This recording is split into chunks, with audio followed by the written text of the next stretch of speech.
My name is Amshi Humphrey, and I was diagnosed December 17th, 2011, so I was 18 years old. The first time I realized something was off was maybe that November. I was going to a friend's house because I was away at college and I played volleyball, so we had a game on Thanksgiving Day. So I was going to her family's house to, get away and take a break, but I had to use the bathroom literally like 10 times in like 30 minutes. The on-campus doctors just treated me with a UTI and I just took pills and pills, but literally nothing was working. I was using the restroom. I was thirsty all the time. But on that diagnosis day, I came home for a Christmas break and I went to the gynecologist because, that's what you do when you have problems down there, supposedly. I did a physical exam and they came back and they were like, you need to go to the ER. You have a lot of sugar in your urine. And I was like, okay, I don't know what that means, but sure. It was just like a long day and I had no idea. No one was giving us answers. They kept checking and doing all these tests, but finally they came back and they were like, yeah, you have type 1 diabetes. My initial reaction was just in shock. I was kind of ashamed at first because I was like, my body is letting me down. Like, what did I do to you? I'm the healthiest in my family and things like that. At the time, I was eating super healthy. Like, I don't drink sodas. I don't like sweets. And I was like, okay, every time I eat, I have to just count what I'm eating. I think that part was kind of annoying. And then I just had the flex pins at first, the Novolog and Levemir. So it was just like my body had to get used to it. I was building, bruises and fat tissue on my body, and I was not used to that. I was just more body aware than, anything. At the time, I for sure was just like trying to hide it.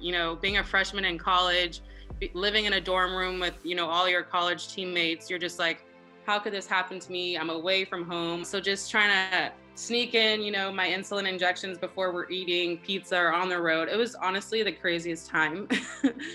So I was diagnosed in 2011. I graduated in 2015. And that whole time I was still hiding it. My closest friends and family knew I had type 1, but I wasn't on Instagram sharing my life. I didn't have, social media about type 1. I didn't have Living Diabetter. I just had my personal account. So it took me, I would say, 4 to 5 years because in 2016, that's when I started my blog and my Instagram account, Living Diabetter. So within those years, I was still trying to figure it out. But in 2016, I kind of like had a reality check. I was like, okay, God gave me this for a reason. I need to do something with it because it's not going away. I started a blog. My background is in mass communication. So I love to write. I love to be on camera. I was really comfortable with doing that. But I figured, hey, let's give a voice to the voiceless. I'm an African American living with type 1 diabetes. Let's, talk about it. I honestly am a social media junkie. I worked in the public relations field for 6 years since graduation. So if I'm not working on my own Instagram or Facebook, I'm doing other clients' social media accounts. So I also am a microblader, so I do eyebrows too on the side. So that's just a new hobby I gained from quarantine. So I'm proud of that. Really proud of my support system. Knowing that my old teammate had type 1 and we went to high school together, I leaned on her during my early diagnosis stage. But now, my family, my mom, my dad, my brother, they're all supportive. And, I have a husband who's been with me, from day one. We were high school sweethearts. So anytime I feel burnt out, I'm like, okay, can you check my sugar, check my Dexcom? Can you, get me a juice box if I'm low? Like, he knows it. It's like clockwork now. So that's another thing I like to tell people, like, if you're burned out, like, don't just, try to do everything yourself. Like, have that one person in your family or your friend, just make sure they know what to do, just because burnt out is a real issue. So have that support system, but I'm really proud and thankful for mine.